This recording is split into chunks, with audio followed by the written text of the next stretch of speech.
Trustees meeting. Today's date, February 22nd, 2023. And this is another audio test to the live stream. The live stream of the Board of Trustees for Long Beach Community College District. Today's date, February 22nd, 2023.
This is an audio test.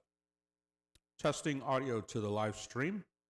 Long Beach Community College District Board of Trustees meeting. Today's date, February 22nd, 2023.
This is an audio test, testing audio to the live stream. Audio test to the live stream. This is an audio test. Long Beach Community College District Board of Trustees meeting.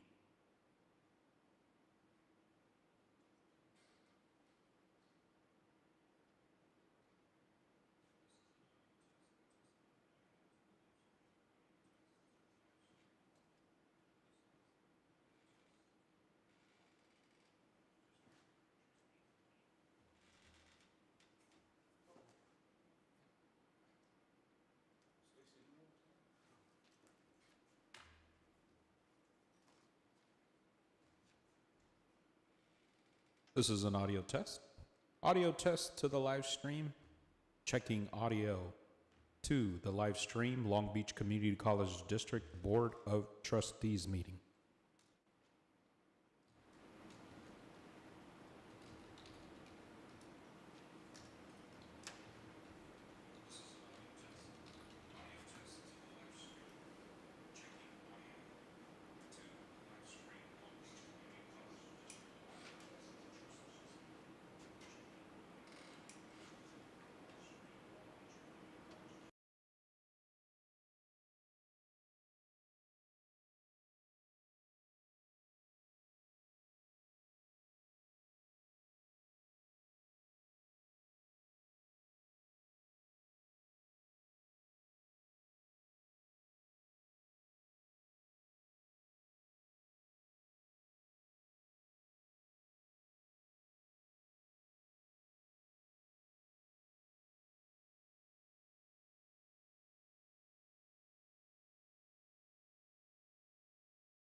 We'd like to call this meeting to order at 4:31. I'm Herlinda Chico, the president of the Board of Trustees. My pronouns are her and she, and we would like to take a roll call, Board Secretary. Virginia Baxter. Here. Herlinda Chico. Present. Vivian Malaulu. Here. Udawakjo Intuck. Here. Sunny Zia. Here. I don't think my mic is working. Or, it's not, yeah. Got it? Here. Thank Okay. Are there any public comments on closed session items? Board Secretary, there is none, correct? No requests? No, none received. Great. Well, then we will we'll take a recess into closed session, and the item we will be discussing is 1.4, LBCCFA, CHI, and LBCCE AFT negotiation items pursuant to Government Code Sections 3549.1 and 54957.6, District Chief Negotiator Loy Nishua. And we are recessing at 4:32.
Good evening. We are going to call this meeting to order at 5:31. And we have nothing to report out of closed session, so we will move on to the Pledge of Allegiance. I will ask if Vice President Infosino would like to lead us in the pledge. Surprise.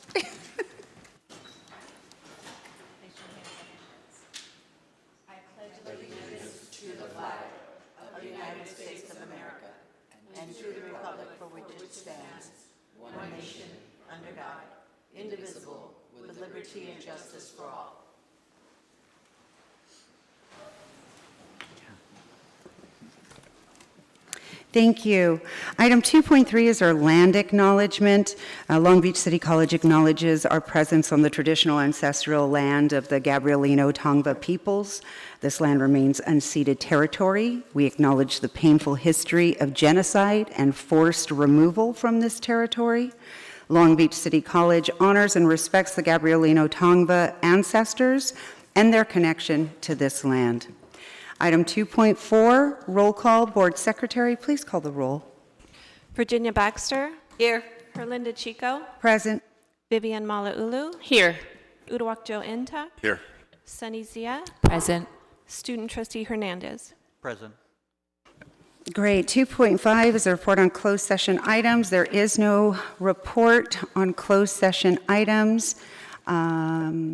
We'll move on to 2.6, public comments on the agenda items. A total of 3 minutes will be allotted to each speaker with a maximum of 20 minutes. It looks like I have one speaker card. Karen Roberts.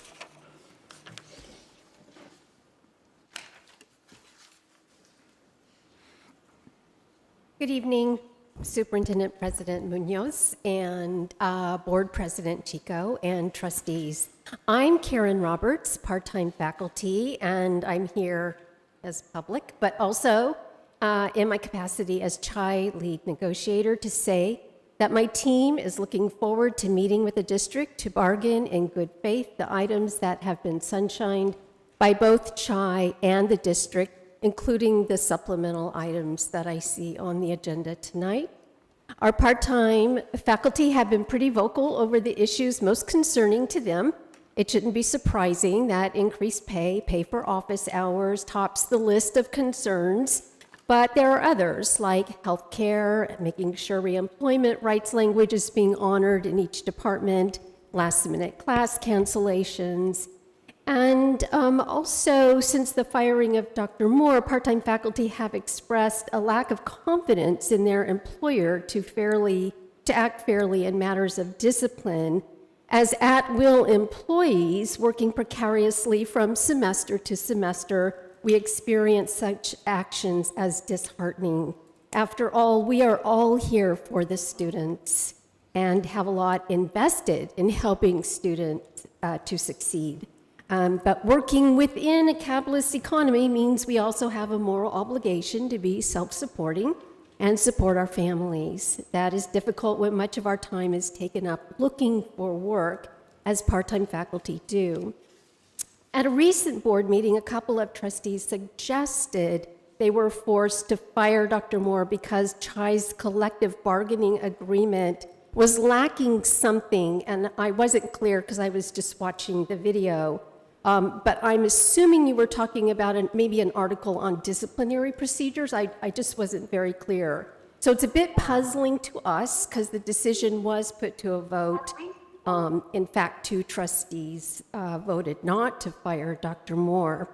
So we will have some work ahead of us to negotiate the best collective bargaining agreement for the part-time faculty who have entrusted us on their behalf.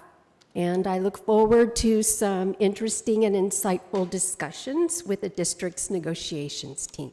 Thank you. Thank you. We have no more comments, public comments, so we'll move to 2.7, the approval of the minutes of January 25th, 2023 regular Board of Trustees meeting. This is an action item, and I will need a motion and a second. So moved. Second. Great. Is there any discussion? Then can we have a voice vote, please? That was not me. I didn't call you.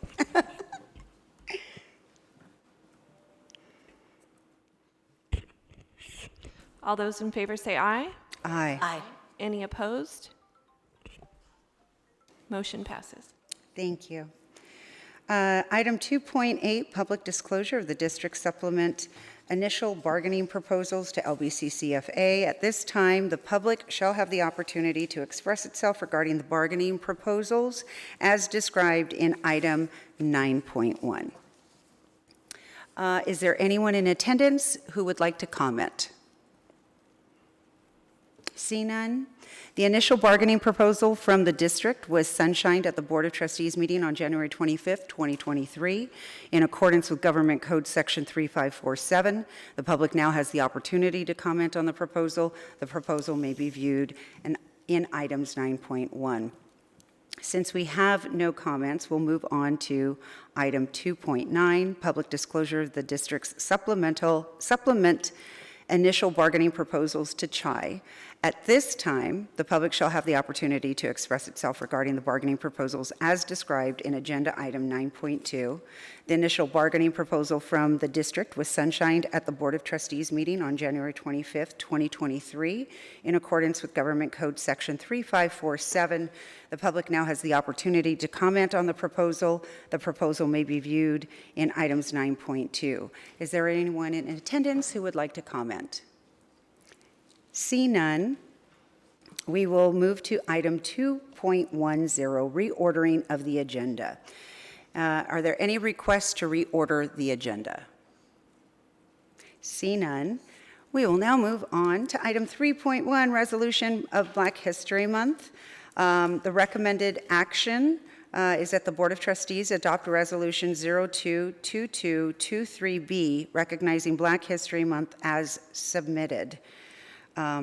It's an action item, so I would think that we would have a motion in a second. So moved. Second. Great. And now we would, any discussion? No? Then we'd like to call up our guests, LBCC's Dr. Arania Freeman and Dr. Jerome Hunt, who will be in attendance to accept the framed resolution and take a picture. So we're just going to go down? They're not going to? I think. Yeah. Yeah. Yeah. Just speak first.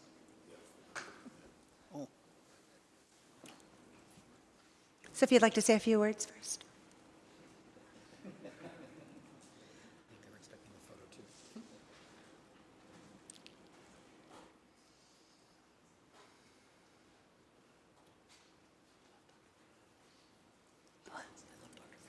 I know, I love her too. Good evening, Board of Trustees President Chico, board members, and Superintendent President Munoz. On behalf of the Black Faculty Staff Association, we would like to thank you for this resolution. The Black Heritage Month Planning Committee has done an excellent job in planning events this month, celebrating Black history, and we appreciate your support at the various events. We look forward to working with you and making a positive impact in our student lives. Thank you again for your time and your support. I just want to echo what Dr. Freeman had to say and want to thank you for all the support that you have been giving to Black Heritage Month. And we also encourage you to come out to the remainder of our events that we have going on throughout the rest of the month. So thank you. And can we have a voice vote before we go down and take some pictures? All those in favor say aye. Aye. Any opposed? Great, photo time.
So thank you again. We're very excited to recognize Black History Month.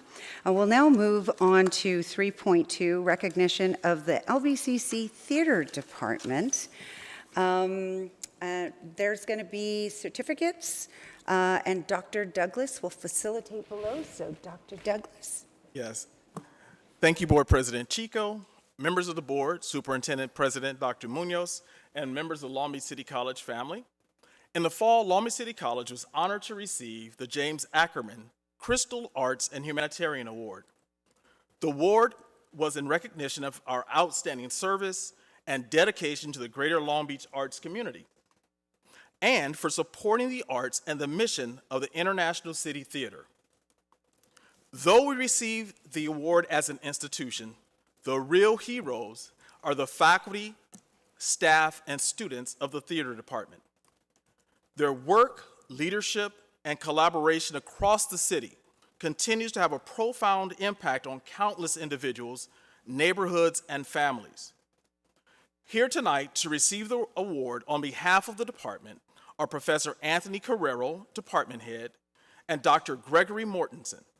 Congratulations on a job well done.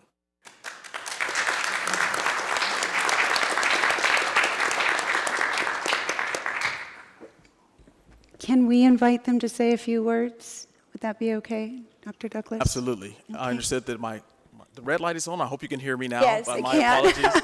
So I'd like to invite you up to say a few words, and then we'll go down and take some pictures. Sorry to make you get up again and come down and take pictures, but yes, I just want to say really quickly, this is a really great honor, and I've been here now, well, Dr. Mortensen and I together half a century, but we were here when ICT first started, right here at Long Beach City College, and we watched them grow and develop, and we've stayed in contact with them, and they have hired several of our students in the past. It's been a wonderful connection, and this is a program that I love dearly. I came in here when David Herman was the department chair, and he was the person that made me realize what a terrific college this is and what a terrific program the LBCC Theater. And I realized very quickly that you were going to have to peel my fingers off my office, because this is the place I love working at, and I feel very honored that we got this. Thank you. If I can only add to that, it's a lot of years, a lot of miles. The ephemeral nature of theater is such that we just have to carry it with us up here and in our hearts. And my heart is here in Long Beach. It's been an incredible journey to be able to create programs, to be able to change lives, to be able to put the art into a practical situation is just the best. And if I may, I'd like to quote the late, great John Lennon. On behalf of the group, I'd like to thank you all and hope we pass the audition. Thank you. Thank you. We'll take some pictures.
Yes, if the board would like to make some comments, and that would be Vice President Malauulu.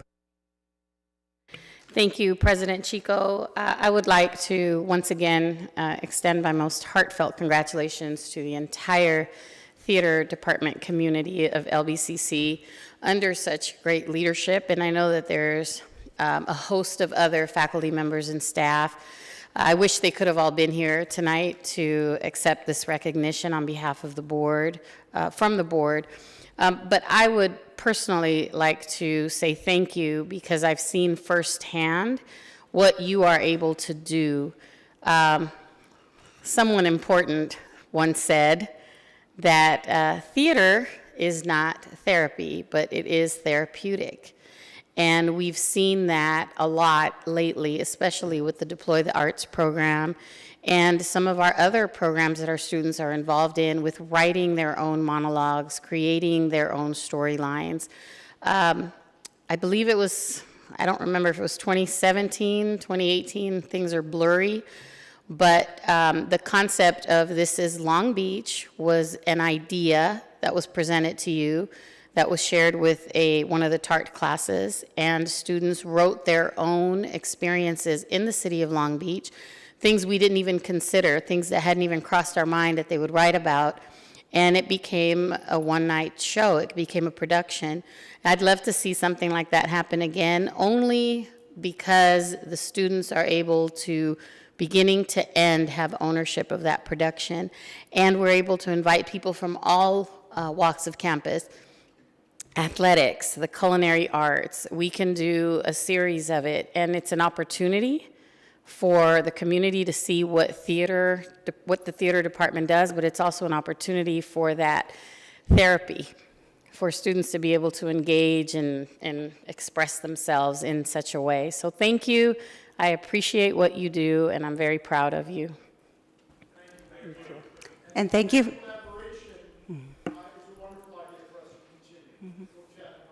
And thank you for making our star a star. I mean, she was brilliant. Yeah, I know. Thank you and congratulations again. So we're going to move on to our standing reports. Item 4.1 is ASB President Report.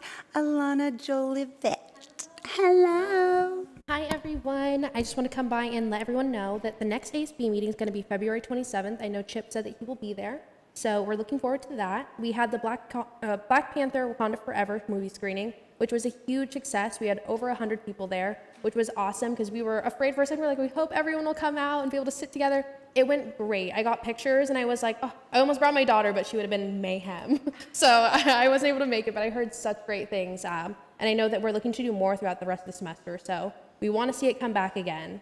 Throughout the process, we've been appointing students for the upcoming hiring committees. We have 90% of our district committees, which are filled by student representatives. We have 40 clubs chartered and then 10 more in the queue to get chartered over the next couple weeks.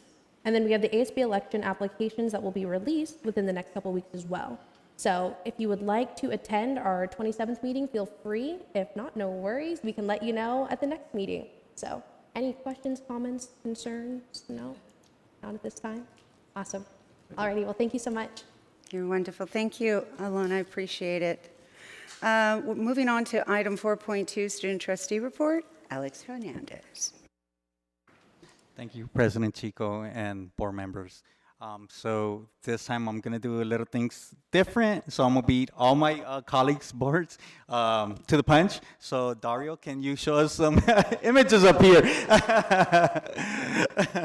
So I had the privilege to attend the CCLC at Sacramento and the ACCT conference at Washington, D.C. this past 3 weeks.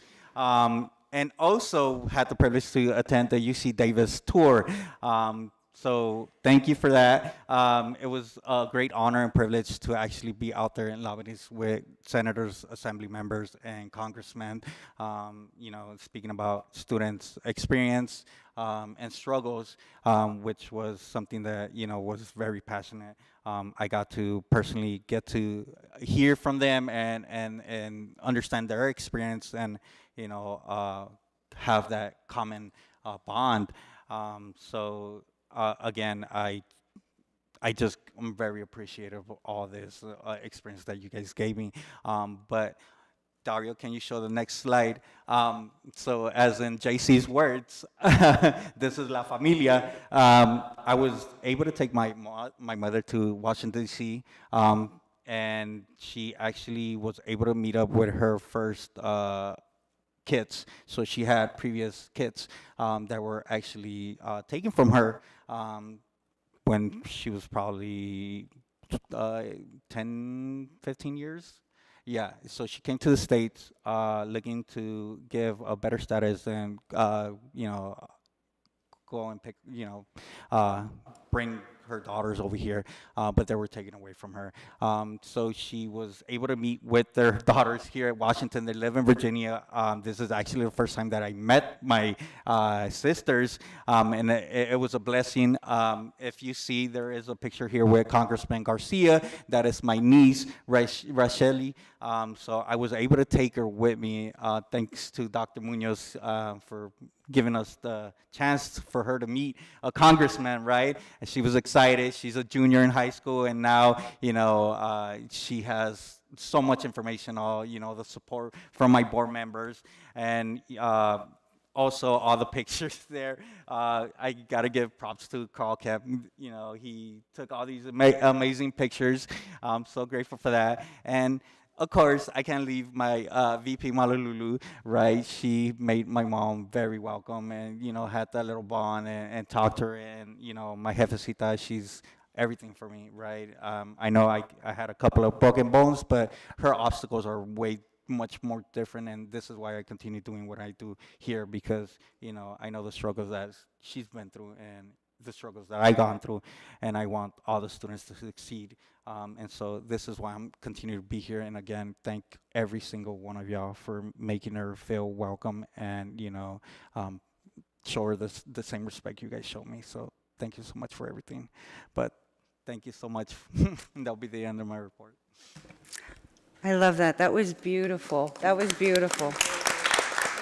Thank you for sharing that.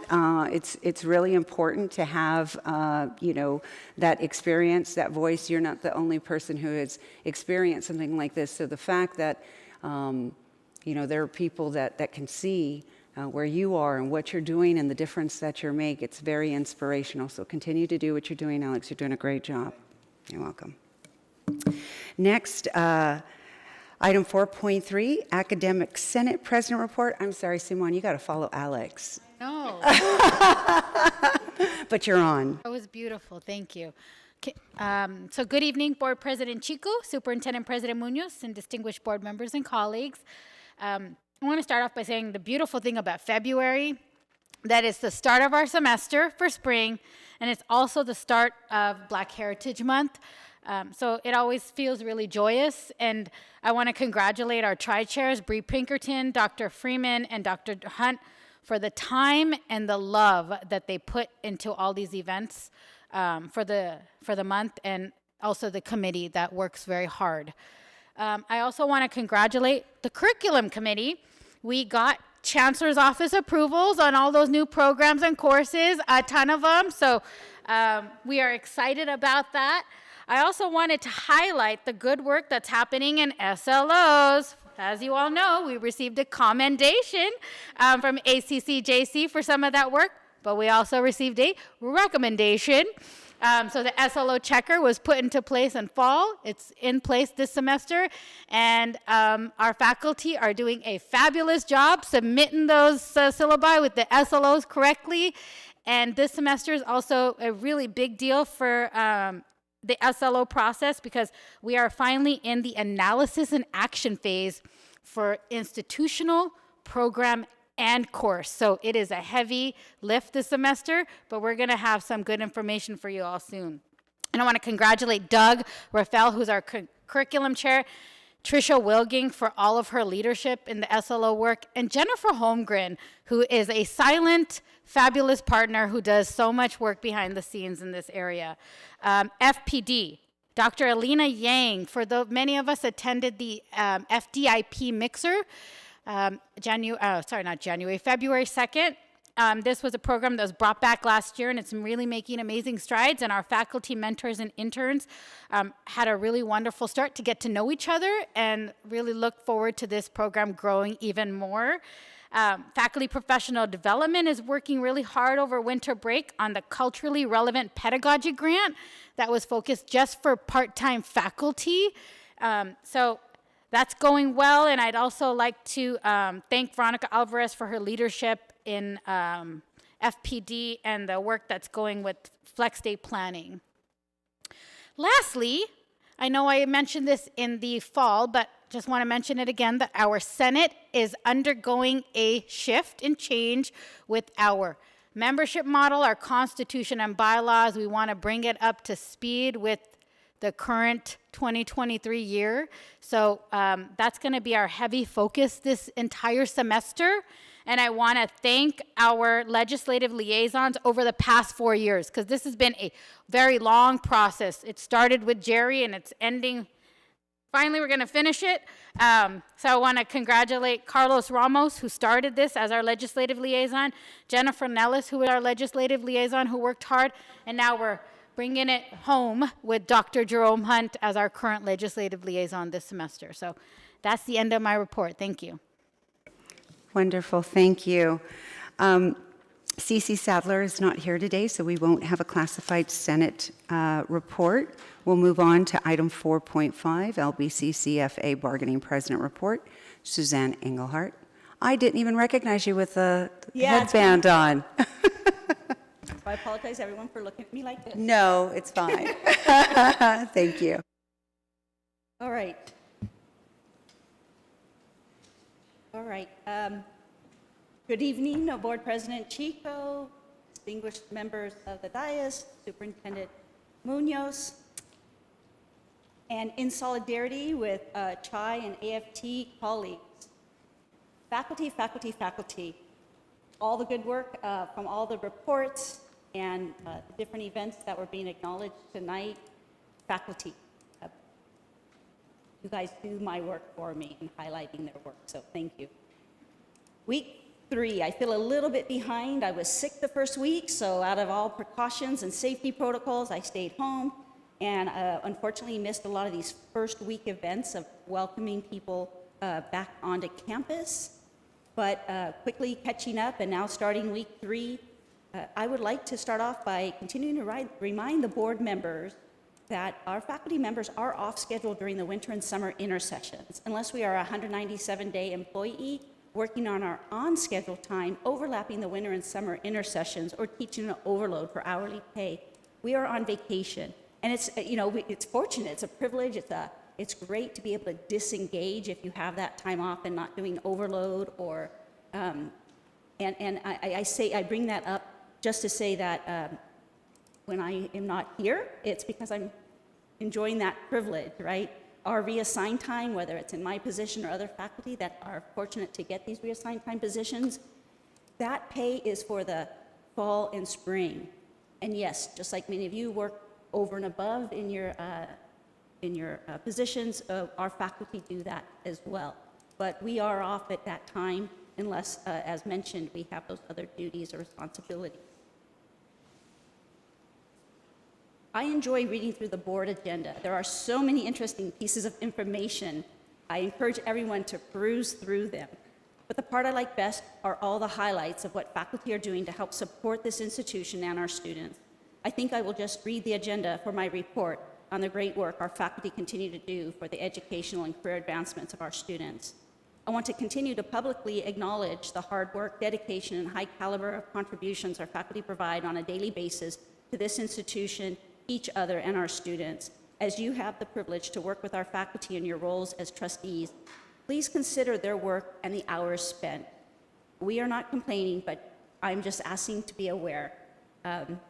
All of you have the fortune of working across the table, and those rich relationships are healthy and important.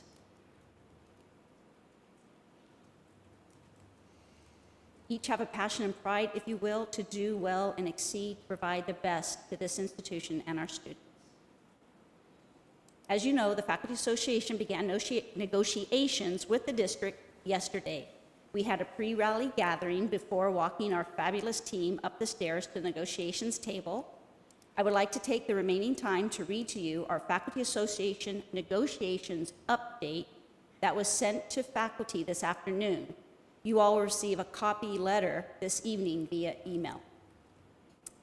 Greetings, FA members. Your LBCC FA negotiation team held its first official bargaining meeting with the district on Tuesday, February 21st, 2023.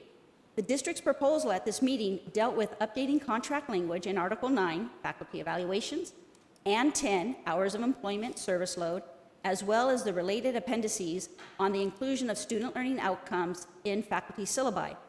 The district believes that a contractual mandate for including SLOs in syllabi will help ensure compliance with the ACCJC recommendations after their most recent accreditation visit. FA put forward proposals on Articles 9, grievance, and 13, retirement options and benefits. With respect to the former, we propose new language that would create the option to initiate grievance during winter-summer intersessions so as to expedite the process. We also introduced language addressing potential conflict of interest in the grievance process. Regarding Article 13, we propose changing the number of years of service that retirees need for each year of retirement, medical, hospitalization benefits, from 5 to 2. Please see the other attached PDFs to view the specific language changes proposed by each side. If you have any feedback, please follow the Google Form links in the negotiations update email to share your thoughts. Our next meeting with the district is scheduled for Friday, March 21st from 1 to 5 p.m. In solidarity, LBCC FA negotiations team. And like I said, tonight you all will receive a copy of that. So thank you. Thank you, Suzanne. We'll move on to item 4.6, AFT Bargaining President Report, Robert Remetta.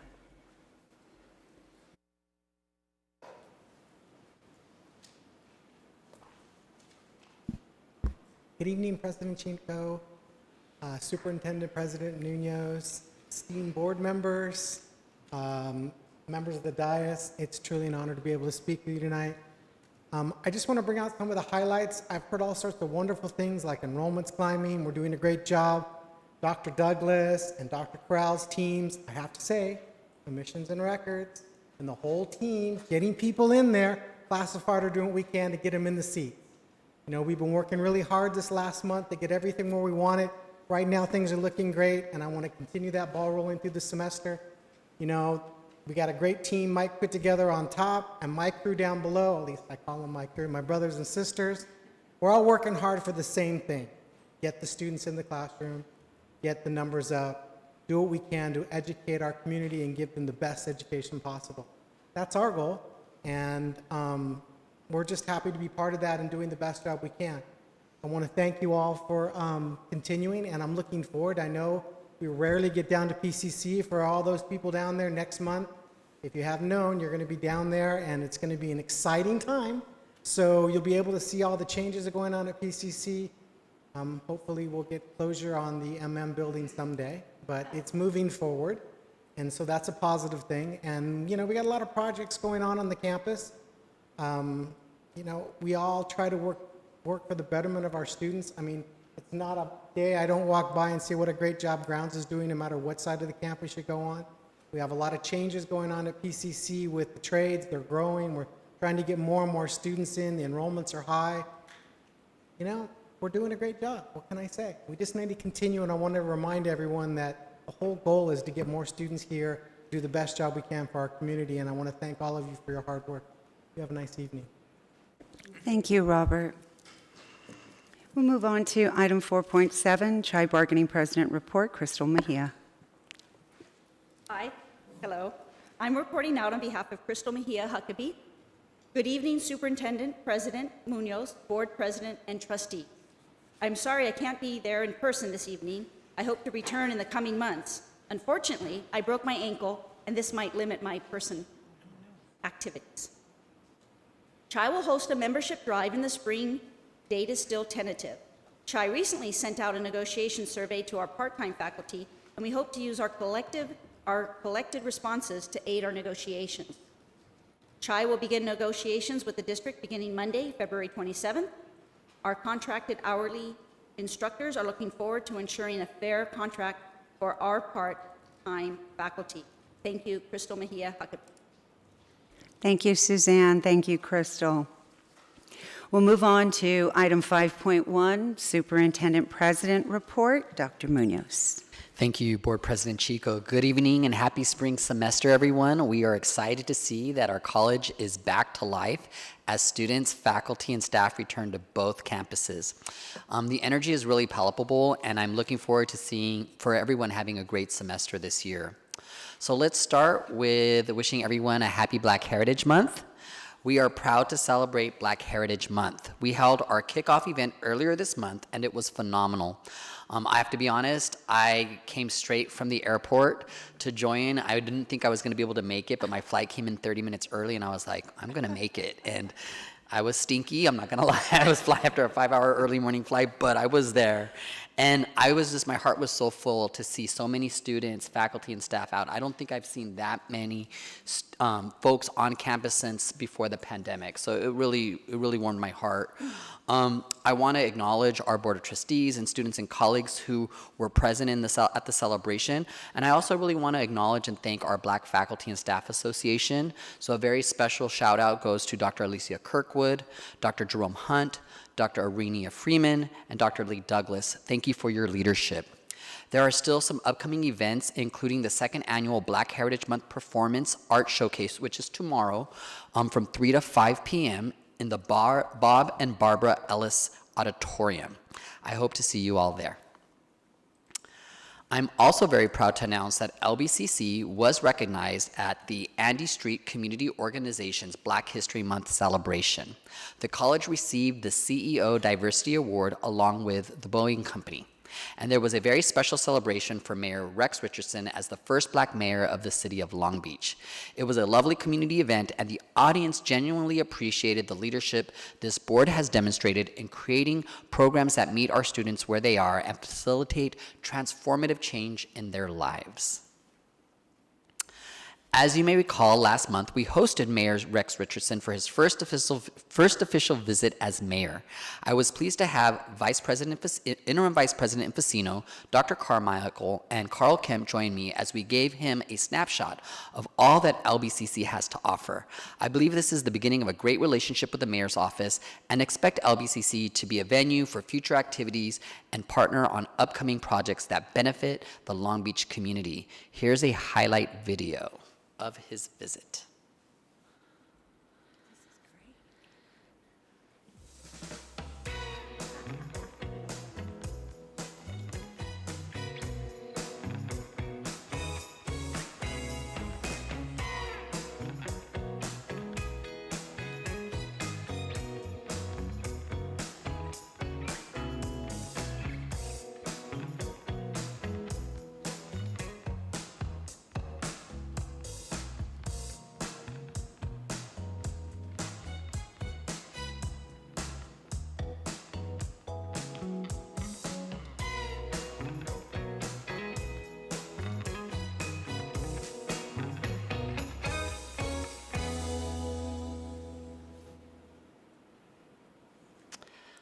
Thank you. So we do look forward to continuing to partner with the mayor, and we look forward to future endeavors together. I'm also pleased to report that I've been accepted into the UC Davis Wheelhouse Institute on Leadership for Centers for Community College Leadership and Research Fellowship. We just had our virtual orientation yesterday. This will be a valuable experience towards creating a community of leadership learning with my cohort, which consists of college leaders throughout California from Santa Monica to Chaffey, Palomar, Santa Ana, and others. In late January, I was able to join the foundation at their Board of Governors meeting, where we were able to recognize the generous donors whose names will now be seen at both campuses. We are happy to present the Jackson A. Shaw ATT Center of an Automotive Technology Center, the Don Temple Family Charitable Foundation Math Success Center, and the Bob and Barbara Ellis Auditorium to you. If you or someone you know would like to leave a lasting legacy by placing a name on one of our buildings and support of program endowments, I know our good friend Paul Kaminsky would be happy to take your call. Thank you again to our generous donors. I love this photo. LBCC was pleased to visit Avalon High School in early February. And if you don't know, Avalon High School is located on Catalina Island in the city of Avalon.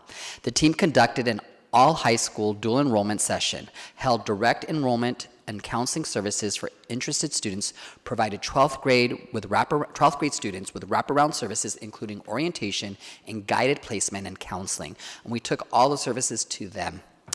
We also had a strategic planning meeting with the head counselor of Avalon High School. I want to thank the Office of Early College Initiatives for leading the productive 2 days. We understand that Avalon is an important part of our region, and we are dedicated to the students and parents on Catalina Island. And now it's time for an alumni success story. Tess Kazanoff signed up for journalism classes at LBCC 4 years ago without any prior experience in the field. Since then, she has blossomed as a local journalist for both Long Beach Post, the first LBCC workforce development intern at the Post, in fact, and now the Long Beach Business Journal. Tess has learned to appreciate the unique community here in Long Beach. We wish her the best of luck as she continues to take the lessons she learned at LBCC into the real world of journalism. LBCC recently received a $12,000 Jobs for the Future grant. Funding from this grant will be used to create a pilot program that will engage a cohort of 40 Black students in a structured workshop series to support their employment readiness, address job searches, and career concerns unique to them. Black professionals from our area will participate in the workshops to share their experiences and provide guidance and mentorship to the students.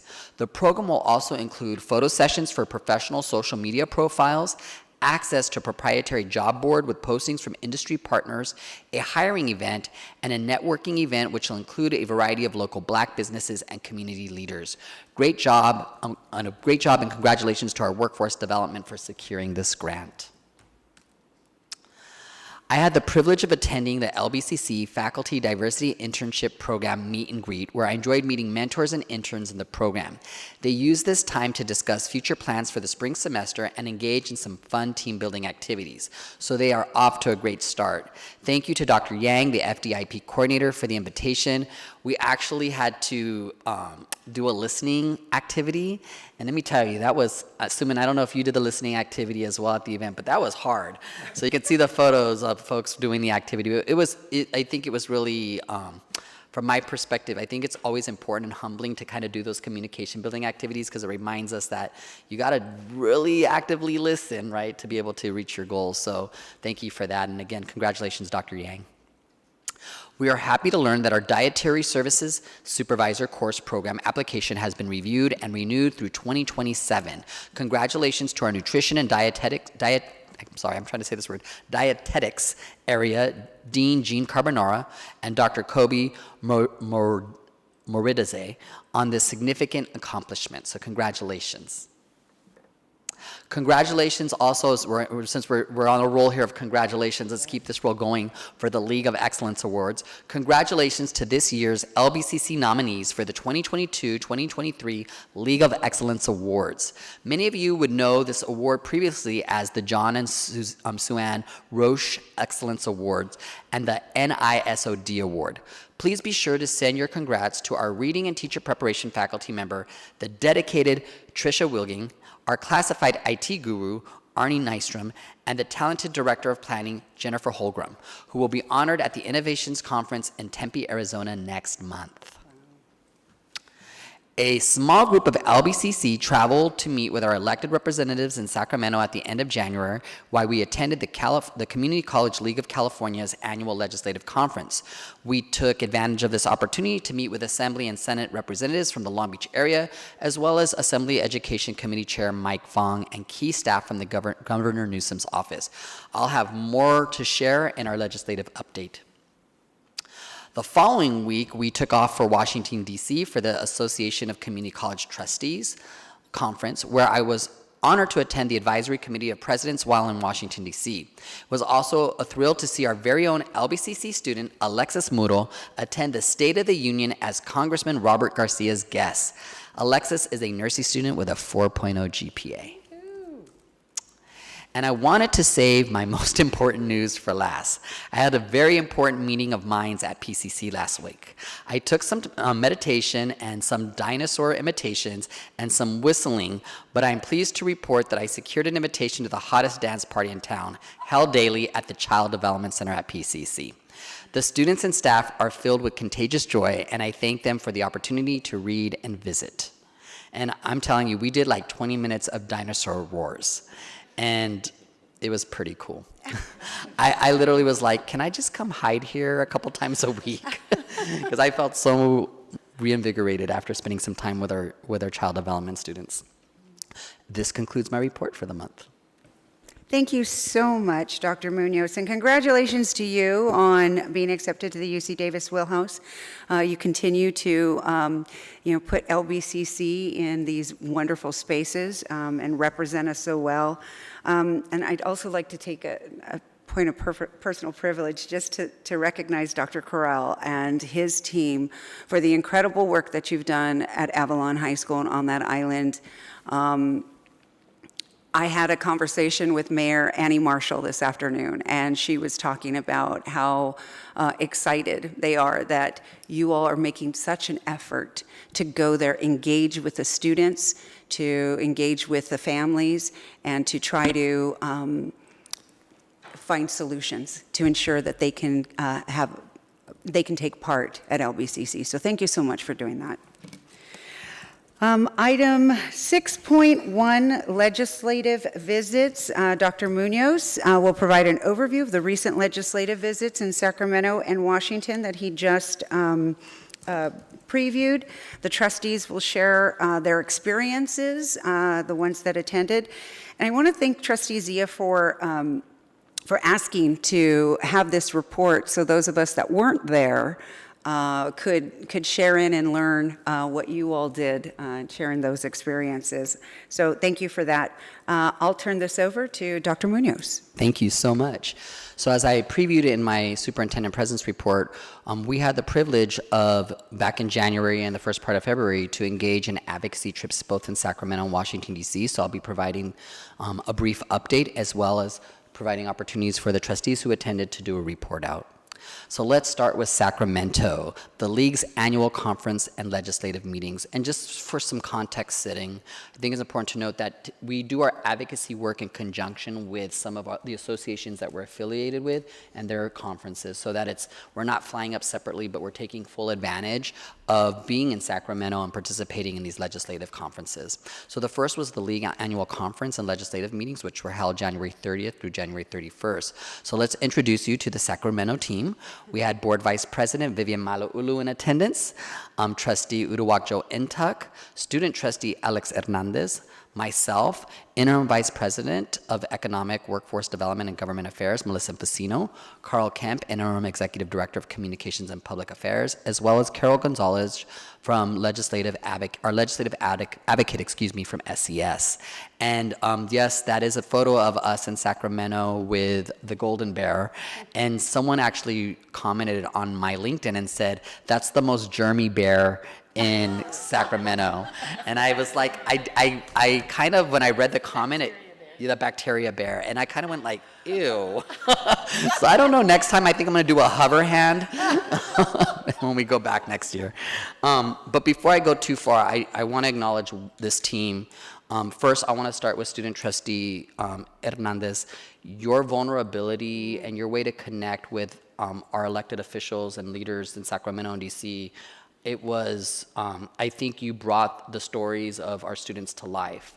And I mean, you were kind of a natural. Like, it was like one little coaching session and you would have seen him. He had every elected official just totally leaning in and listening to him share his story as a student parent. And so we appreciate you and your advocacy. I also want to acknowledge Interim Vice President Melissa Infacino. You really did an amazing job in kind of organizing and leading us, and a lot of the trustees talked about how impressed they were with your ability to kind of just keep us focused and plan and engage, and it was really, again, thank you for your leadership. And I want to thank the rest of the team as well. Carl Kemp just jumped in and was very, I think, a strong team player as well. And then, as I mentioned, our wonderful trustees who were present. So Board Vice President Vivian Malulu gets the 2-week champ card because she went to DC and Sacramento. And then for Sacramento, we have Trustee Entuck as well. And so it was just, again, I think a really positive experience. So let's continue. A big shout out to Trustee Entuck. He presented at the League on strategic enrollment management. And here's a fun fact that a lot of folks don't know. We are ranked 5th out of 72 districts in California for enrollment loss as a pandemic. What that means is only 4 districts lost less enrollment than us. And we're ranked 3rd in Southern California. And so a lot of folks up and down the state are like, well, how are you doing this? How is Long Beach City College able to be in this position? And so Trustee Entuck had the opportunity to present, and I was actually getting cell phone text messages from presidents in the room that was like, your trustee is fire. like they were really impressed with your presentation. And so again, thank you, Trustee Entuck, for representing us at the League. So let's talk a little bit about some of the Sacramento priorities and things that were discussed. So when we're thinking about the priorities, how we were engaging, our elected officials or some of our statewide leaders, we're looking for flexibility in the Expanded Learning Opportunities Program funding. As you know, we have opened a Boys and Girls Club partnership on campus, and it's first of its kind in the state. And so we would like to see ourselves be able to, as a community college system, expand this program statewide through the opportunity to engage in some of this statewide dollars. And so there's conversations around that. Student housing was a big talking point. So we were not only looking for support for LBCC's proposal, but also for funding equity for community colleges. Just so you know, the funding pots that we're eligible to apply to, so are the UCs and the CSUs. And so we want to make sure we get our fair share, and there's some protections in that, as well as no delays in funding. There's a revolving loan program that is being proposed to be delayed, as well as the construction grants. A portion of that money is being proposed to be delayed a year as well. And so we're hoping and advocating for no delays in funding. We want to talk about increasing FTS rates for hybrid classes. Folks may not know this, but we are funded at a lower rate for FTS for online and hybrid courses. And we know that this is a preferred methodology of students now. And so we want the Chancellor's Office and our legislators to find some kind of solution for us, because we know that students want to remain online in higher percentages than what we experienced before the pandemic, and we need the funding formula to catch up. Funding for student transit. This is huge. As you know, we have our Strong Beach bus program here where we provide free transit to all students at Long Beach City College. And not just full-time, not just Pell eligible, all students. And we want to continue to do that. And we've been able to do that through HERF funds, but those funds are sunsetting. And so what does that mean? That means we need the Holden bill to pass and get signed into law. And so we were advocating for that. We also advocated for fund stabilization, as well as access to student post-completion data that would be helpful for the workforce and economic development area. So you can see, I'm not going to read this off to you, but that's why I started with a big shout out to Interim Vice President Infacino, because this was a jam-packed day. And people know me, I'm an extrovert, and by the end of the day I was like, oof, I gotta go to my room. I have to turn off the lights. It was a lot of social interaction. But it was so important that we really came out strong coming out of the pandemic. And so you can see this is a very robust list of legislators, a robust list of, we met with the governor's office, we met with the Department of Finance, we met with the chancellor's office. So we didn't just focus on our electeds, we really focused on really thinking about everyone we need to engage with. And I really want to also commend our team for putting together, you can see this to this corner of the slide, we put together a state priority sheet. So every member we met with, there was a personalized set of priorities, as well as the data for their specific districts. So instead of just giving you, here's the 34,000 students at Long Beach City College, nope. Assembly member, here's the 11,000 that live in your district, and this is what it looks like for them, so that they could really connect with the data in a meaningful way. So here's some Sacramento follow-ups. We're going to be conveying to the Assembly and Budget Committees our positions on FON and FTS, letters to our delegation members requesting support for our student housing application, follow-up with the Chancellor's Office convening our position on the FON, FTS, and EDD data, as well as explore options for flexibility in the Expanded Learning Opportunities Program funding. So with that said, we'll transition to Washington, D.C., where we participated at ACCT's conference and legislative meetings. I think it's also very important to note that our very own Board Vice President, Vivian Malulu, is a board member of ACCT, so it's kind of nice to have a leader who serves on our board in that organization. This is the DC team, so we had, again, board vice president, Vivian Malulu. We had Dr. Jenny Baxter from Trustee Area 5, Student Trustee Hernandez. As I mentioned in my report, we had student Alexis Muro, who was the guest of Congressman Garcia to the State of the Union, myself, Melissa Infacino, our interim VP of Economic Workforce Development, and Carl Kemp. You can see a photo with our two congressional leaders that represent Long Beach, Dr. Robert Garcia and Congresswoman Nanette Berrigan. And I think one of the things that was really eye-opening that I don't know if folks realize, because we did these kind of profiles of the district by member, Congressman Garcia and Congressman Berrigan had roughly the same amount of students. And so I think there's this assumption that, you know, that area of North Long Beach and even beyond North Long Beach isn't really our area of serving, but they had literally within 100 student difference, less than 100 student difference in terms of the number of students who enroll from Congresswoman Berrigan's district at LBCC and Congressman Garcia's district. So I think it was very eye-opening for us. State of the Union, okay, this is where I'm going to really ramp up. This is Alexis. This young man captured my heart. I can't even explain, I'm going to just say it. You know, when you've been in this, a lot of us have been in our roles for many years, and not that it's not exciting to go to DC and kind of go to these meetings, but to be able to walk alongside Alex and Alexis on their journey and watch them see DC and these historical monuments through their eyes, it's priceless. So I know that's an experience that Alexis will remember for the rest of his life, and they're transformational. You know, you aspire to what you know. And if you don't have exposure to these types of transformational experiences, you don't think these opportunities are within reach. And I think lives were transformed on this trip, so I'll leave it at that. Some, again, are DC priorities. We're always committed to increasing the Pell Grants. We're really committed to seeking funding for the Maritime Centers for Excellence. As you know, we have received designation, and so there's some issues between appropriation and where it lies, so we're working through some of those so that we hopefully can bring some funds and real dollars to Long Beach City College to support the Maritime Center of Excellence, student loan reforms, strengthening career and technical education, support of basic needs and affordable housing, enhancing the WIOA, as well as some additional priorities that you can see there. And again, here are the meetings that we attended.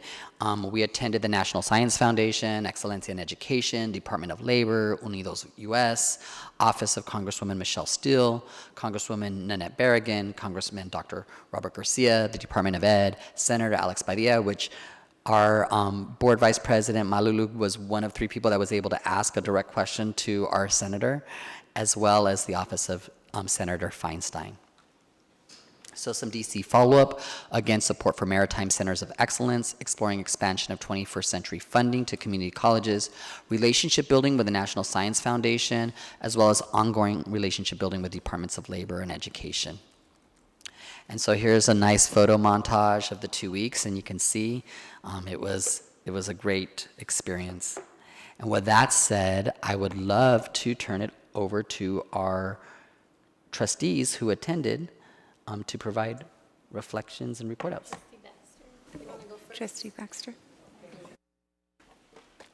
Thank you. First of all, I want to thank the college for sending me to Washington, D.C. I have to admit, for all the years that I've been affiliated with the college, I've never gone on an experience like this, visiting the Congress people. Of course, I've gone to congressional offices, but to go there, and I have to compliment Vice President Infazino with a mission and a statement and, you know, all that kind of stuff. It just wasn't glad-handing. It was really being very specific to these people, to the people who represent us, and letting them know that we are their constituents and how important they are and how important the college is. So I really want to thank that. I had to smile at Alex's presentation because one afternoon I took them on a tour of Washington, D.C., and it was a whirlwind tour. And we started out at the National Gallery of Art after passing the National Archives. And the reason I always go to the National Gallery of Art is because it has the only Leonardo da Vinci painting in the Western Hemisphere. most of the art is in Europe and things like that. And so Alex had a picture of the painting by Da Vinci, La Caverna. And then also, there was another painter there named Carpaccio, like the food, and he was from Venice, and so we went and looked at his. And so I really enjoyed the fact that they all like looking at this artwork and how I feel art is very important for the soul. And so every time I go to DC, I always go to the National Gallery. Then we walked up the hill, and Capitol Hill is named appropriately. We walked up the hill, and it was funny because there's a big fence because it's the night we're going to have the State of the Union that night. And so these police told us, well, you go over there, you go over there. Well, there was an open part in all the screening. Well, the door was open. It didn't say you couldn't go in. So we went in and we walked up Capitol Hill. Nobody stopped us. And we went all the way to the front of the Capitol. And we took lots of pictures in front of the Capitol and all that. And of course, it was closed because of the State of the Union. But they got those very close-up photos. Then I took them to the Library of Congress, which is my favorite building in Washington, D.C., and saw the reading room and all the beautiful architecture. It's one of the most beautiful Beaux-Arts building. It cost, when it was built, it cost $15 million. This was in 1908. They had to clean the inside because they used coal-burning heaters. That cost $95 million. So, I mean, it goes to show you, but it's a beautiful building with mosaics. We went through galleries and saw Thomas Jefferson's real library that's in the Library of Congress. And so it was great. And then we went over to Congressman Garcia's office and visited with him, and that was fun. He has his own studio in there, in his office. And my sister, who lives in Florida, she said, that man was on TV at 6 o'clock in the morning. I go, yeah, I'm sure he was in that studio. He was on either Face the Nation or Meet the Press, can't remember. But yeah, and I said, yes, and I've seen the studio. So anyway, thank you very much, and I probably talked too long. Oh, no, I've got 25 minutes left. I'll keep talking. Thank you, Dr. Baxter. So, Vice President Malulu. Thank you, President Chico. I too would like to echo Trustee Baxter's gratitude for the opportunity to be able to serve the district in this capacity. I also want to thank Vice President Infacino and Interim Communications Director. I'm trying to get the title correct. Carl Kemp for doing an outstanding job with the itinerary that you planned for both trips. It was arduous work, but I can hang. These guys were all tired. I was like, that's it? Only 11 appointments today? So, when you're used to interacting with a couple of hundred members a day, 11 appointments is like, what I do during the meal hour. It was a robust schedule, but it was a needed schedule, and more so than meeting with legislators and elected officials, I appreciated the other appointments that we had way more. My favorite of all the appointments was the National Science Foundation. That was probably the most eye-opening experience for me, when the person in charge of the higher ed grants and the higher ed training through the National Science Foundation is a community college professor from Washington. Wow. And she's the only full-time program director at the NSF, where all the others are itinerant program directors or part-time, or they come and go. She is actually the person in charge of programming and organizing and allocating budgets for higher ed, for community colleges, and guess what? She's one of us. So she is a community college expert, and I felt so that we were in the right place with her. And I think it's going to open up a lot of doors for Long Beach City College to be able to tap into some of those federal funds to provide training for our students for jobs in the future. I took a lot of photos for myself because I always like to take pictures, and I took a photo later in the day when we were at the Department of Labor with the career and technical education training behind me, because I think that's going to be an impactful opportunity for us also with our students. So thank you for that. I also want to commend Alexis Muro, our student trustee. On the morning of Tuesday, the last day in DC, we had a California delegation breakfast, which is where all the trustees and leadership from community colleges in all of California get together in DC. All the states have their own. And I was able to make an announcement that somebody, actually, I wasn't planning on making an announcement, but somebody announced that their president was going to be someone's guest at the State of the College. And I waited for the polite applause and said, our student is going to be a guest at the State of the College.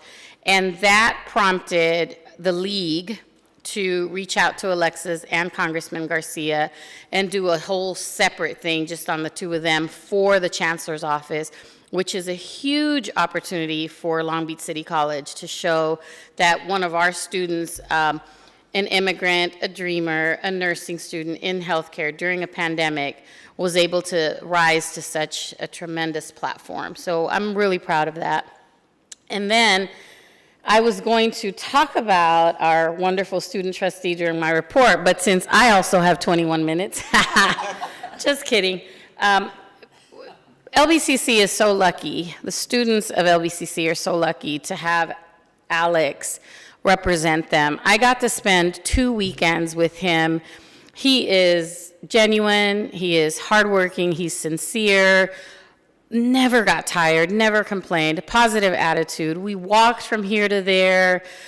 Some of us left our laptops places, right? I did once and Melissa did another time, and that's how busy we were. And Alex was such a gentleman, and the way he addressed legislators and the way he addressed those foundations, Unidos, Excelencia, all the different places that we visited, Department of Labor, Department of Education, you would think he's a seasoned professional in academia. You would not think he's a student. He knows the vocabulary, he knows the jargon, he knows the student needs.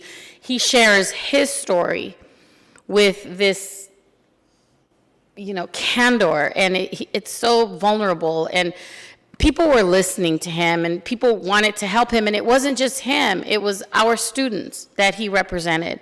So I'm very proud of you. You did an outstanding job. I will go into the trenches with you anytime. So, let's take a break from those trenches, but it was good. It was a lot of work, but it was necessary work, and I'm hoping that when the May revise, when our visit to the Department of Finance, I'm hoping that is fruitful, that our work does not, wasn't in vain. Thank you, Vice President, especially for pulling double duty. I really appreciate it. Trustee Ntuk. Hey, thanks. I was tired after just one weekend, let alone two. But it was a great conference, a great opportunity to be back in person. Really want to thank Vice President Fusio for support and getting ready for the presentation. Originally, I was going to be on a breakout panel, on a side session. Then they're like, oh, you're the plenary speaker in front of everybody for 45 minutes. Okay, I can do that. And so we worked together to update our slide deck accordingly for the presentation. But it was really nice to really talk through what we've been doing on campus the last 3-4 years as far as early college and case management with students, our new Boys and Girls Club program that's been getting a lot of press lately, and it just, I think it really struck a tone with everybody. And it was, for me, the first time, or we were in the same room, we were back together the first time since the pandemic. Mm-hmm. And actually, I noted that we were there together when we found out about Kobe Bryant and Gianna passing away, all of us in that room. And so it kind of brought us all back together, like, man, what a wild 3 years it's been. But it was nice to give the presentation, nice to connect with people. It was like a little, statewide, family reunion. Appreciated the opportunity to present on behalf of the college. I thought our ledge visits were very productive. Mm-hmm. We got to meet with, like Assemblymember Fong, who's a new chair for education, who's a former community college trustee, who understood the issues. He has one of Patrick O'Donnell's old former staff members is now his staff member, so it was just there was a natural synergy in that meeting. But in every meeting, echoing my colleagues, student trustee Hernandez, of the personal story. We talk about it, we read the reports, the research, but say, hey, I'm enrolled in multiple classes and multiple campuses, that I have kids and they benefit from after-school programming, that, or this is what other students on campus and student government are experiencing, to have that firsthand experience. It just really brought home our pitches and what we were asking for, and the financing and the flexibility. So really appreciate and echo the thanks and gratitude for what you did and being there with us. Because I know you're away from your family, you're away from school, you're trying to take classes, and it's running around Sacramento for a couple of days. It was good walking. I got the most steps in for the whole month last month. But yeah, I just wanted to what did I write down here? If you weren't able to attend, all the presentations are on the league website. So all the breakout groups, our presentation, all the PDFs are there. Folks can download, flip through. We have a statewide directory, so if you see anybody's name on there that you want to follow up with, you can reach out to them individually. So it's really an accessible opportunity if folks are interested in following up. But thanks again. It was a great opportunity. Thank you so much for stepping up and all of a sudden doing a 45-minute presentation. We couldn't have had a better representative, and thank you to the entire team that was there that represented Long Beach City College so well. Also, there was a picture in Dr. Munoz's slide where, we're talking about our amazing student trustees, and I saw our former trustee, Richard Blackman, in there, who now works for Congressman Garcia in Washington, D.C. So this is the caliber of our student trustees. They're being plucked by Congress people, and because they're so incredible. And I always hear wonderful things about you, Alex, so thank you. Trustee Zia, did you have any comments? Thank you, President Chico, for taking me up on the offer and your consideration, and all the board members and superintendent who gave the report. It was very incisive, and I appreciate it. I do have a couple questions. One is, and comments. I think it's very clever how Interim Vice President Infusino provided the district-specific numbers, and might it be possible to share it with the board and what that looked like, so we can get an idea and rattle it off if we do come across these legislatures.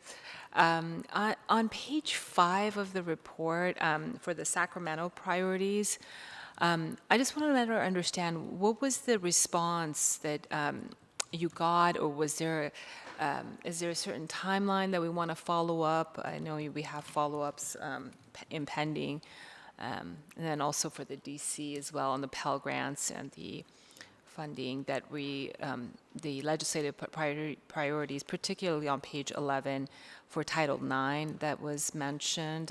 I love how you added that, and then also support for immigrant students. I'd like to hear a little bit more about that, so if you can say, if you can unpack that, that'd be awesome. Thank you. President Chico, could I just say one thing? Nobody mentioned Dr. Munoz, and I should have mentioned Dr. Munoz. I'll tell you, he is the best salesman. Yes.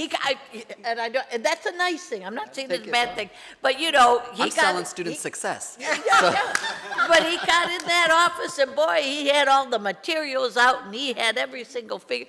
And I was proud to be there in his presence, because he had all the information. We were. Vice President Malauulu and I were saying, yes, isn't this great, isn't this great? But I think it's important that you give details. Just don't go in and glad hand people. And President Munoz, at every single place we went, gave all the details, and as was said, and student trustee Hernandez gave the heart story that really moved, I think, the legislators. So thank you. Well, thank you for that. And I will add, I just think we just made a dynamic team. Right. We were a really strong delegation, and one of the feedback that we got repeatedly, because you have to understand these folks were meeting with college after college, so we weren't a special unicorn there in Sacramento, DC. And Vice President Malulu will attest to this. Many of them would say this is the best presentation we received through the whole week. So we were a standout and a bright spot amongst many colleges. So again, thank you. I think it's just, we make a really good team. In terms of Sacramento priorities, instead of going one by one, I'm gonna ask Interim Vice President Infacino to kind of talk a little bit about next steps, because we do have we work with Carol with SES, and so there are some things already in the queue. Some things, you know, I'll be real, they're, we may be able to make impact on, and some it just might not be. But I think it's important for you to hear kind of where we're at, and so we can do the Sacramento priorities and then the DC priorities. Sure. Thank you for the question, Trustee Zia. With the expanded learning opportunities, the opportunity to look at using those dollars for ourselves is something we've been investigating. We've had feedback, though, that there is something we should do locally in approaching our partners, the school districts locally, and so we're going to explore that before we look at legislation, just given maybe equity issues around accessing those dollars that are typically used by the Unified School District. So we're going to talk to our local partners about that. For student housing, we're going to have to wait on the May revise to really see what the governor is going to do and potentially impacting whether those dollars are going to be postponed if our application is going to be funded, but we're asking our legislators to support the application that we put forward for the $90 million housing proposal. For the FTES rate for hybrid classes, we're actually following up with the Chancellor's Office. They weren't aware, and also the Department of Finance wasn't aware that there was a different rate when it came to funding the hybrid classes and the online classes. And so I think they thought that there was equity between the in-person and hybrid classes. And we said, no, we would really, we really would like that to be funded at the same rate, because the success rates are the same for our hybrid courses, and we want to be able to offer that to students. So we're following up with them on that. For student transit, there is a bill that Assemblymember Holden has introduced year after year, which hasn't been funded, which we're going to continue to push for and support. So we shared that with everybody, that we've been using HERF funds, about $200,000 of our dollars to fund bus passes, as Dr. Munoz mentioned, and transit passes for students. So we're going to continue to try to support that. It also potentially can impact our students at Avalon as well. The fund stabilization number is something that's directly with the Chancellor's Office, and continue to have conversations with them, as well as the Department of Finance. And then the post-completion data, also a conversation with the Chancellor's Office, as well as following up with the Employment Development Department. And so also some of the committee staffers were interested in this as well. So we're going to follow up with them as well on that. Do we have a timeline we're aiming at? Yes, so letters are going out within the next couple of weeks for all of our legislators on these things, and conversations are ongoing with the individual departments. And as far as the timeline for the outcomes that we're trying to get, we have a goal? Hopefully before the end of summer. Oh, good, good. That's great. It's pretty ambitious, but I'm rooting for you. I mean, I don't know about what the May revise is going to be like, but yeah, that will impact a lot of this. That's great. And the DC priorities and outcomes that we're fixing to see, hopefully, and the plan, if you can say a little bit more about that. So these are pretty broad priorities, which we adopted from both ATTC and then the League priorities. And so these are not necessarily very specific for us at the federal level. And so the ones that impact us greatly would be the Pell Grants and some of the student loan reforms. I will say the Maritime Center of Excellence funding is the one that does impact us directly. There's an association of colleges, I think there's about 19 of them nationally, that all have received a Maritime Center of Excellence a certificate of excellence from the MIRAD Department of Transportation group, and we all have been asking for funding. There's about $30 million that has been written into the Department of Transportation's budget, but it has never been appropriated, but only authorized. So one of the things that we're doing is, and I've reached out already to the group to pull together support nationally to our elected officials to have those dollars actually appropriated. So that's something that should happen over the next few weeks, if not a couple months. If I can also just add, we are going to be exploring, we didn't put it in the PowerPoint because we're still kind of in the baking stage, but we will be exploring seeking some community project funding opportunities as well. So we will be sending communications to the board more on that. But, you know, there is going to be an opportunity to work with either Congresswoman Barragan or Congressman Garcia on some potential community project funding opportunities. And then I just want to say in closing, one of the things that we want to do, as you know, because this is an iterative process as we kind of think through and how we continue, you know, around continuous improvement, we will probably, prior to going to Sacramento, DC, either at a board retreat in the summer or sometime in early fall, engage the board around some of these priorities so that you all can have some input in shaping some of the priorities more. As Interim Vice President Infacino mentioned, we kind of adopted many of the priorities that were established by the organizations that we're affiliated with, such as ACCT and the League, but I think there is some opportunity to engage the trustees a little bit more, and so we are going to, you know, build that into the next cycle when we get into next fall. So there is some opportunity for you as trustees to shape the agenda more. And I'm sorry, Title IX, did you give an update? What was the update? That was my other question. The update on, in terms of? On slide 11, it says Title IX update. So many of these are tied to, and Melissa, please correct me if I'm wrong, many of these are tied to larger kind of advocacy group reforms. So like the folks that are pushing increasing the Pell Grants, you have ACCT, you have, so we're backing these positions, and so as we met with our legislators, we're just reinforcing kind of the position of ACCT, reinforcing the positions of some of like the statewide advocacy groups for low-income students. And so I think there isn't necessarily a timeline. I think the real timeline for some of the follow-ups would be on the Maritime Center for Excellence, because obviously there's a timeline attached to appropriation. So we are working, we do have a federal advocacy group that we work with that we didn't mention in the presentation. Townsend and Associates, I believe, is the group, the Townsend group. And so they will work with us, and Vice President Infacino will kind of work with them on the timeline as it relates to ensuring that we do our best to get that appropriation. And then as far as some of the other areas, Title IX updates through authorization of higher ed, increasing supports for HSI designations and fundings. Again, those are kind of just ongoing discussions with legislatures as they, or excuse me, with congressional members as they kind of hash out the different pieces of legislation and budget. Thank you. Thank you all so much for this presentation. It was so informative. Oh, I'm sorry. And Trustee Ntuk, please. No problem. Dr. Munoz, I just wanted to add on the, if we can also follow up on the funding on the Girls and Boys Club that's from K-12 that has limited eligibility.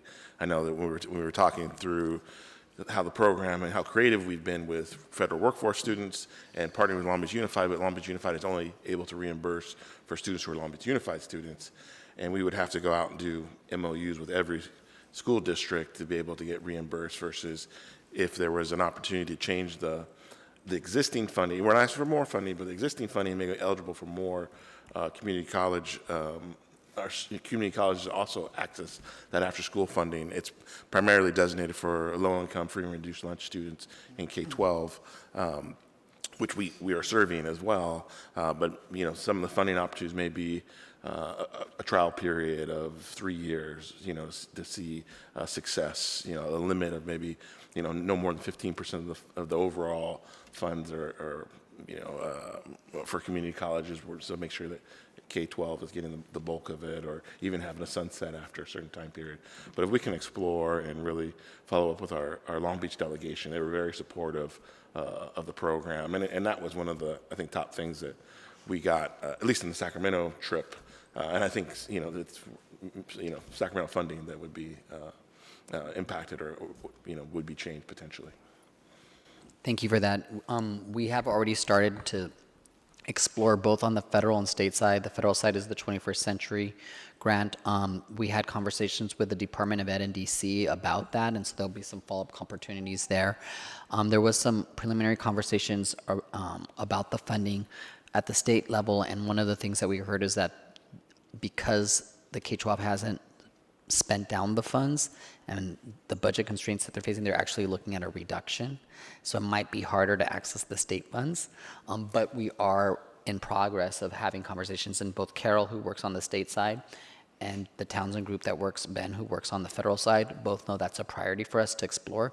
But it's probably going to be, maybe a 1 to 2 year process to kind of work through some of the issues that we would need to work through. But thank you. And then to wrap it up, we're going to go back to Student Trustee Hernandez. Thank you so much, President Chico. So yeah, it was an amazing experience, right? A lot of information that was given out, and a great experience meeting with politicians. But one of the takeaways that I took from these events was a couple of presentations that were presented there, just for example, AB 1705 and the second native language, right? So you may ask, okay, Alex, trustee, you had a great experience, so what did you learn? How are you bringing it back?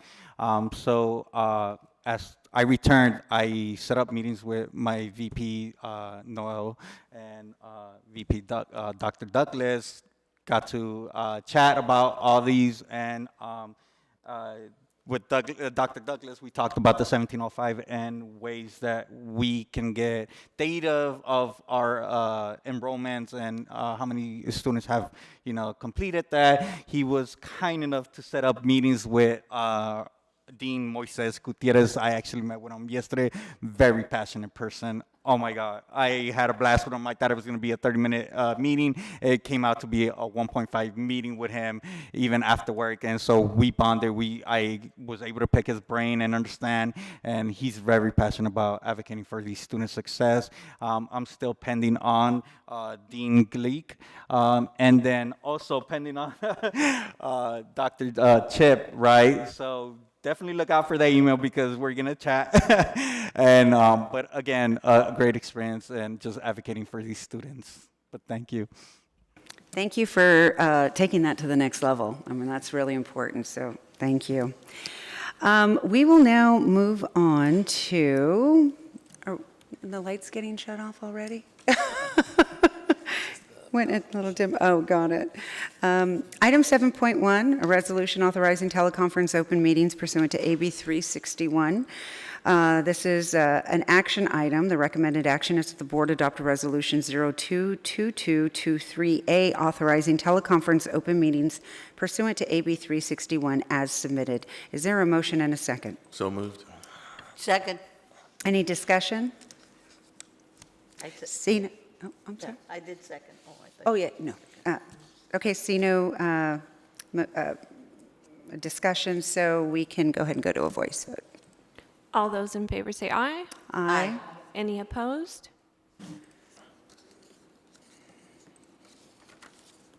Great. Motion passes. We will now move on to item 7.2. Look at Aaron's already there. He's awesome.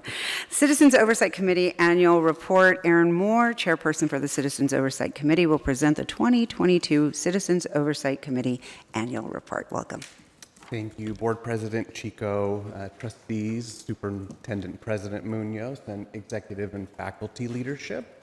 Happy to present the annual report for the Citizens Oversight Committee.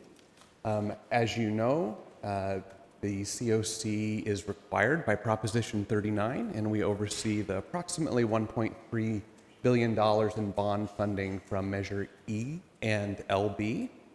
And there are three statutory obligations of the committee. One is to inform the public related to the expenditures of the bond funding.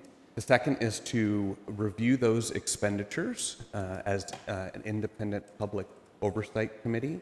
And the third is to present in open session an annual report, which you have in your board materials.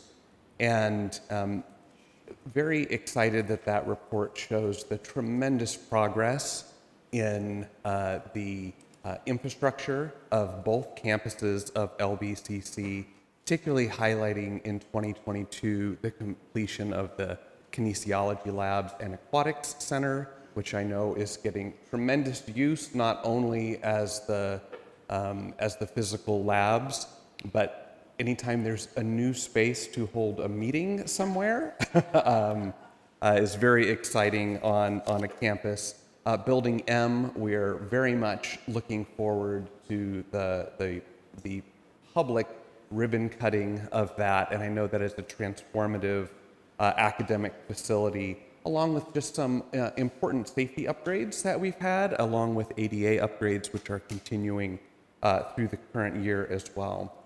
In the report, we also have a chance to preview to the community some of the projects that are making positive progress or in the planning stage coming up. And you're familiar with many of those, including, I think, the ones that the committee was so excited about are the music and theater complex, as well as the College Center building, which will be transformative for the student experience. Part of the obligations is that the committee ensures that there is full faith in the integrity of the bond expenditures, and I'm happy to report that the annual audit for 2022 was issued with no findings, and the COC finds the bond program in full compliance with all requirements. Lastly, I'm happy to report that Summer Temple has been elected as vice chair of the COC, and a big thanks to Dr. West and his team. There's been a tremendous amount of recruitment, and all seats in the COC are filled. We have some really enthusiastic members. I term out on June 30th after 6 years on the committee, and a thank you to Trustee Baxter, who originally was very supportive of me becoming involved. It's been a tremendously rewarding experience. And I still am. Thank you. A tremendously rewarding experience, and have been very personally appreciative to get to work with the excellent staff under Dr. West's leadership. So thank you. That concludes my report. Happy to answer any questions. Do we have any, well, first the recommended action is that the Board of Trustees accept the 2022 Citizens Oversight Committee Annual Report as submitted. Is there a motion and a second? Second. Great. Any discussion? Any comments? Did you have comments? Trustee Zia? I didn't know you heard. Oh. No, no. Oh, okay. You were pointing to her. I didn't know why. So any discussion, comments? Can we have a voice vote, please? All those in favor say aye. Aye. Any opposed? Motion passes. Fantastic. Thank you so much, Erin. Appreciate it. We'll now move on to item 8.1, any item, which is the consent agenda. Any item may be removed from the consent agenda and considered separately if a member of the Board of Trustees so requests. Are there any requests? See none, we will move on to item 8.2, approval of the consent agenda. All agenda items listed under consent agenda may be acted upon by one motion to approve. So moved. Thank you. Is there a second? Second. Any discussion? See none, may we have a voice vote, please? All those in favor say aye. Aye. Any opposed? Motion passes. Fantastic, thank you.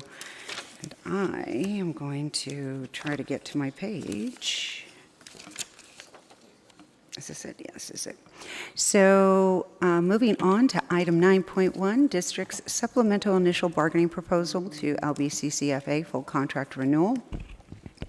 In accordance with applicable state laws and regulations, it is recommended that, following public comment, the Board of Trustees adopt the district supplement initial bargaining proposal for full contract renewal negotiations on a successor agreement with LBCCFA on the issues listed below. Article 10, hours of employment service load. The recommended action is that the Board of Trustees adopt the district's supplement initial bargaining proposal to Long Beach City College Faculty Association as submitted. Is there a motion and a second? So moved. Second. Any discussion? May we have a voice vote, please? All those in favor say aye. Aye. Aye. Any opposed? Motion passes. Thank you. Item 9.2, District Supplement Initial Bargaining Proposal to CHI Full Contract Renewal.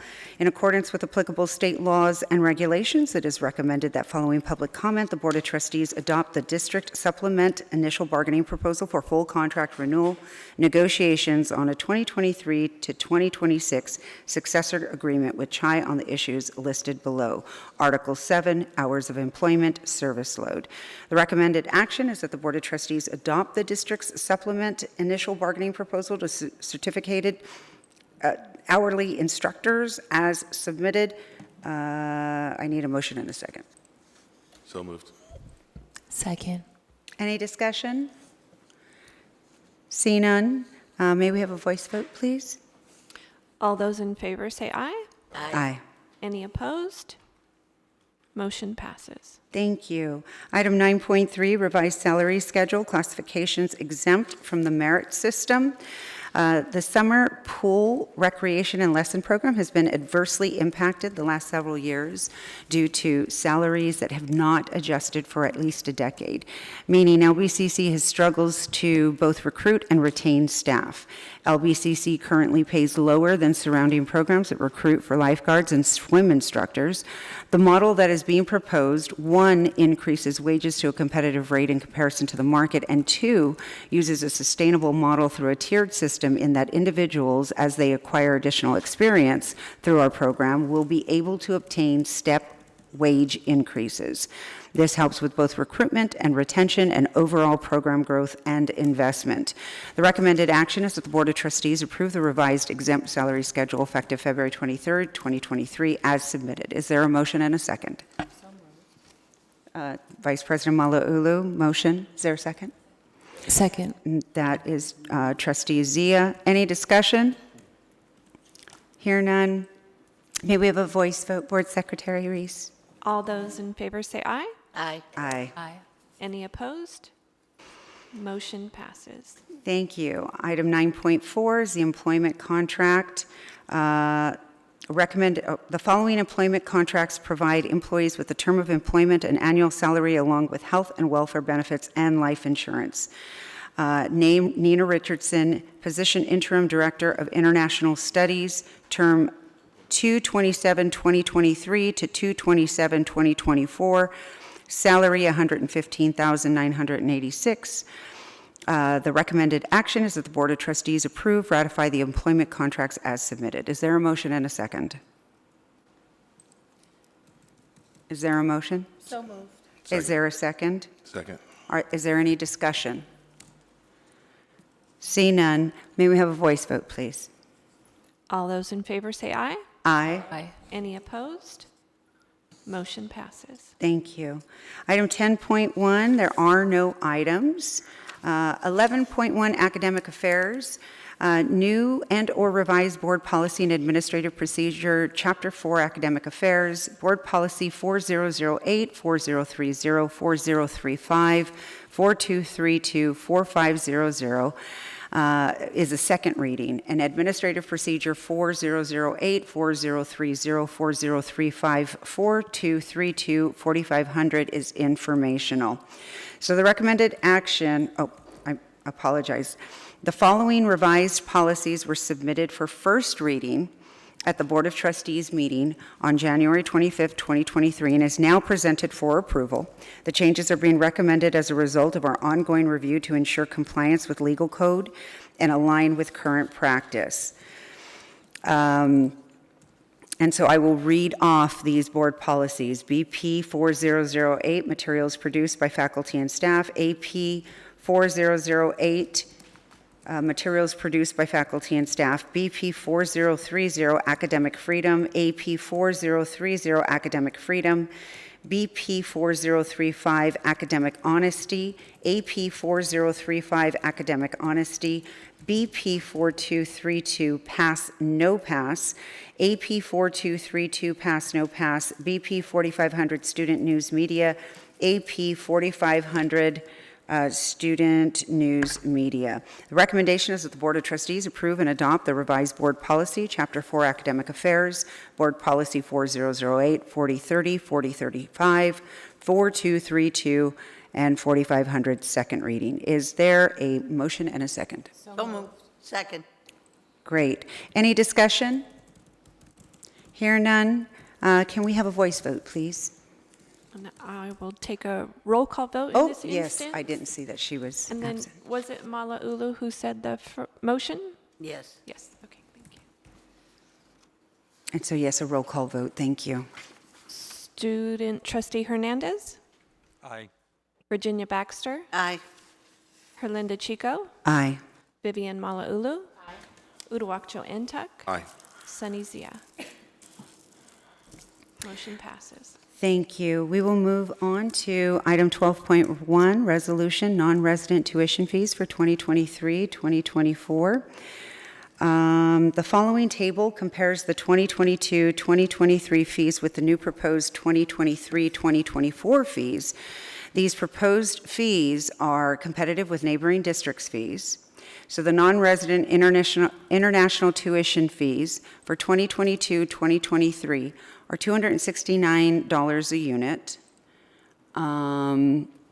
For 2023-2024, the proposal is $278 a unit. The change is $9 a unit. Capital outlay fee, 40 a unit, for 2022-2023. For 2023-2024, 43 a unit. The change is 3 per unit. For a total of 12 per unit of a change. So the recommended action is that the Board of Trustees adopt resolution number 022223C, authorizing the non-resident tuition fees for 2023-2024, beginning with the fall 2023 semester as submitted. Is there a motion and a second? So moved. Is there a second?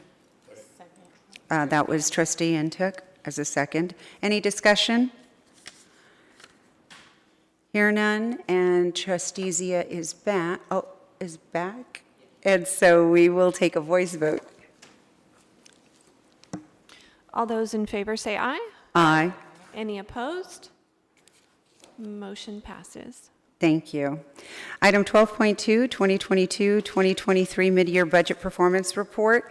To keep the board and the college community informed about the status of the budget, the 2022-2023 mid-year budget performance report was prepared. The attached report was reviewed by the Budget Advisory Committee on February 13th, 2023, and covers the unrestricted general fund and the financial activity occurring from July 1st, 2022 through December 31st, 2022.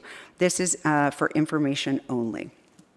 Are we gonna, so that would be Dr. West. Did you have any? Nothing to add. You'll see that there's an executive summary. This has been a presentation in the past, and so we thought we would provide an executive summary, and happy to answer any questions if you have any. Are there any questions? See none, thank you so much, Dr. West. Item 12.3, 2022-2023 CCFS 311Q second quarterly financial status report.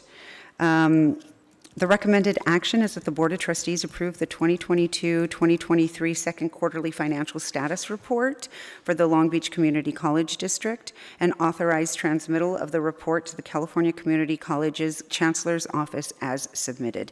Is there a motion and a second? So moved. Is there a second? Second. Great. Any discussion? See none. Can we have a roll call vote, please, Board Secretary Reese? Student Trustee Hernandez. Aye. Virginia Baxter. Aye. Herlinda Chico. Aye. Vivian Malauulu. Aye. Uduak-Joe Ntuk. Sunny Zia. Aye. Motion passes. Thank you. We have no items for 13.1. We will move on to 14.1, Board of Trustees reports. And because everybody was so loquacious earlier, I'm sure we're going to get them done in like a minute. So who would like to go first? Okay, Trustee Zia. I'll try to get it done really quickly. I don't have any pictures to share, so it should be fast. I just want to give a big shout out to Dr. West and his team. I was contacted by students who go to St. Anthony's High School and the swim team. They were displaced for their using their pool, and immediately I reached out to Superintendent Munoz, Dr. Munoz, and his amazing team got on it and took care of them. And this is what it's all about, the service to our community and making sure everybody matters, everybody counts, and we're there to support these students. And hopefully they'll be our future students. This is a great draw for them to come and, to this great institution of ours. And I just wanted to also give a big shout out to the team. It looked so incredible, the amount, and it showed how much work was put into these legislative visits. I commend you, I honor you. You are the reason why we're excellent. The rest of us, we just, as policymakers, it's really your hard work that we get to advocate for, and I really appreciate all of you. That's all I have, President Chico. Thank you, Trustee Zia, for making that connection, helping out our students. It's really important. Trustee Baxter? Here I go. Ready? Okay, Dario, maybe we'll start with the photos. Or maybe we won't. Or whatever you want. Okay, I'm talking because I don't want to lose my time. All right. On February 11th, I attended Literary Women. This is a 40-year institution at Long Beach that was founded by Harriet Williams, actually 42 years ago, in which they feature women authors. And so I was pleased to be able to go to that.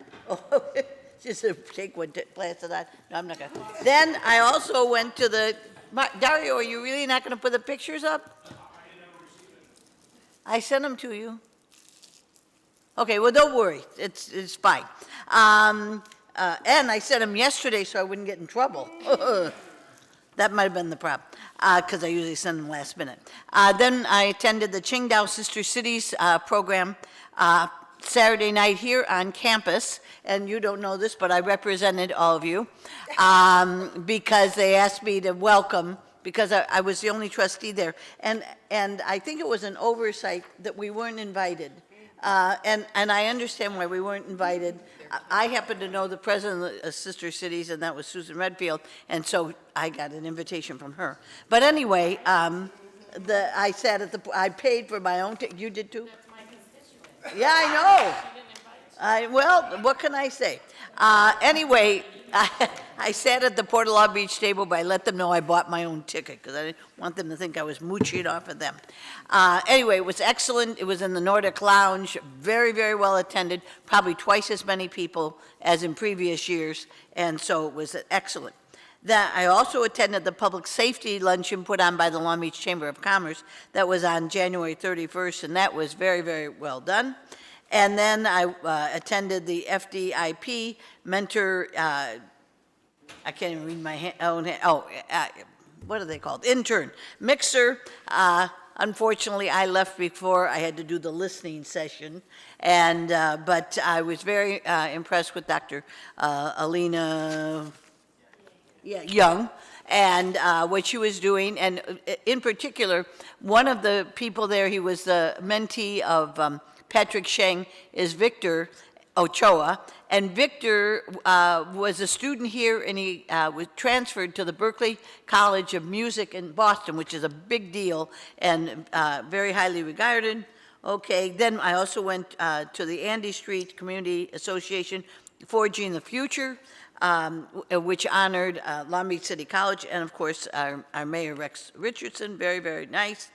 And the speaker at that event was Dr. Thomas Parham, and I was so impressed with his dynamic, charismatic speech. And I thought sometime, he's the president of Cal State Dominguez Hills, and sometime I think we should use him as a speaker because he was really good. Then today, I presented a check to St. Anthony High School from my travel business, and they had a reunion that took a cruise, and so it's going to go for the athletic field up on Clark, so that's nice. Then I wanted to remind people that Roger Van Hook's celebration of life is March 11th, March 10th, and at Alameda's Bay Yacht Club. And then also a shout out, oh good, I'm gonna be ahead of time, to Will Shaw. Will Shaw is a retired physical education and sociology instructor. He's being inducted into the Hall of Champions at LBCC. And Will is just a wonderful person, and I'm so glad that he is being honored that evening, along with, I think, 8 student athletes, alumni student athletes. And so if you can attend, that's on March 25th, if you can attend that, probably in the Hall of Champions. No, it's at the Grand? Is that the Grand? It's at the Grand, okay. That's a wonderful presentation of our alumni and how successful they are. And that is the end of my story. 30 seconds.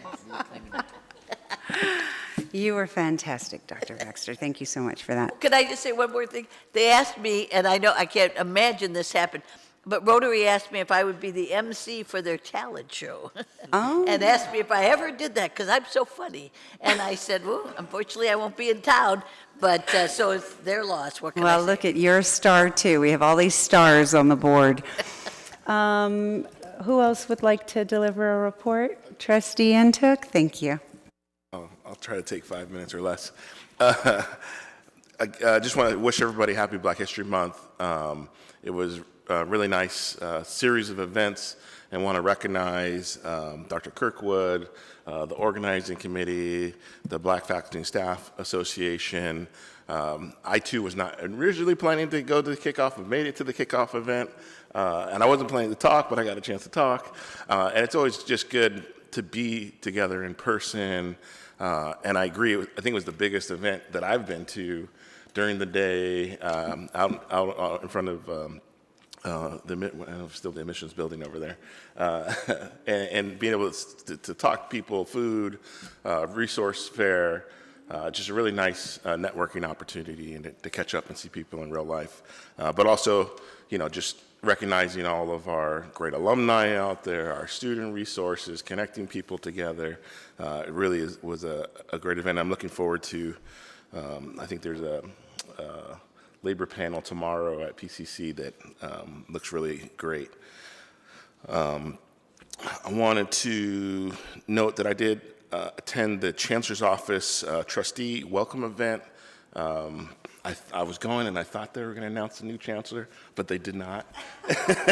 Yeah, they were at the conference. They were like, you really need to go, like wink, wink, wink. You really need to go. I was like, okay.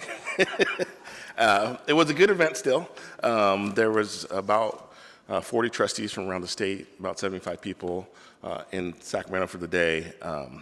We were able to see some high-level speakers. Lieutenant Governor Koulianakis was there, Assemblymember Fong, Dr. Daisy Gonzalez gave presentations, updates. It was a really nice summary of Vision for Success, talking about the governor's new roadmap for community college students, and just really able to deep dive into it and talk about it and have breakout sessions and discussions.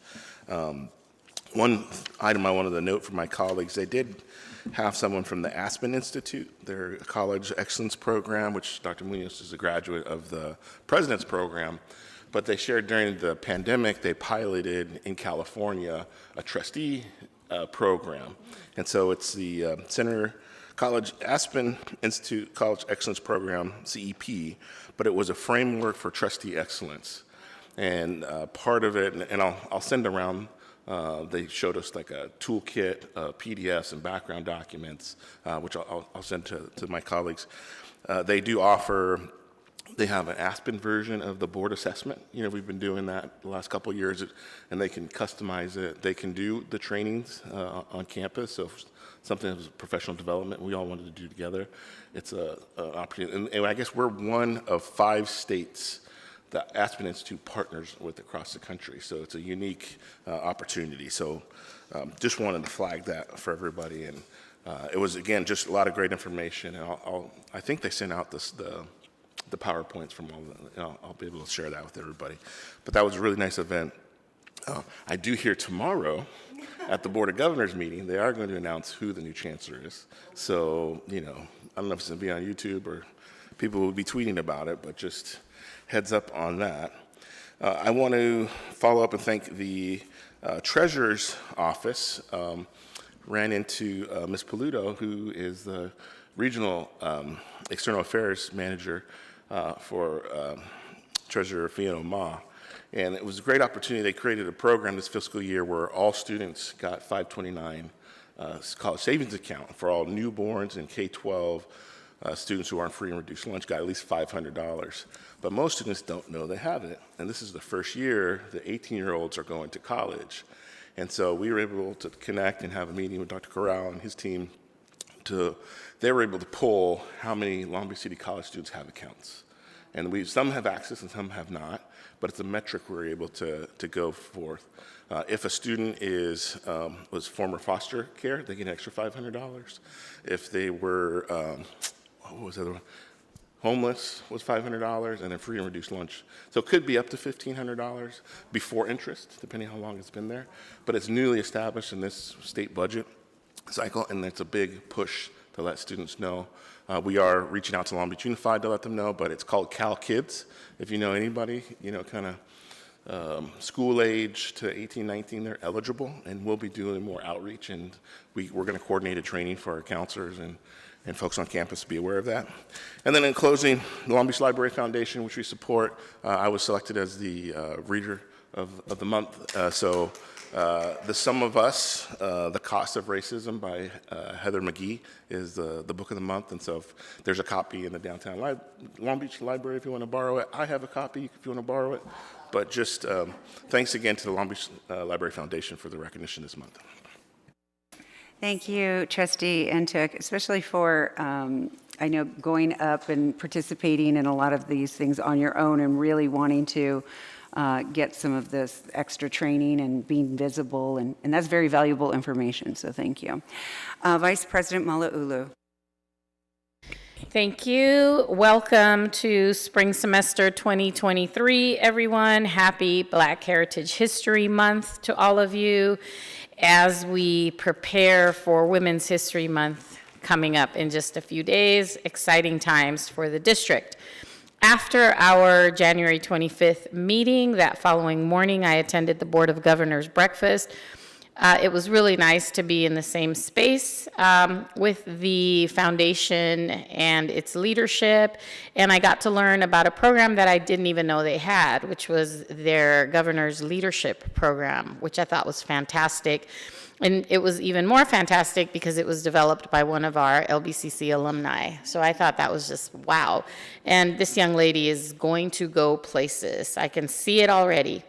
A couple of hours later, I was at the Port of Long Beach State of the Port event, and the next day we began our CCLC legislative meetings with Assemblyman Lowenthal here in Long Beach, and then spent the next few days in Sacramento. It was a very busy weekend.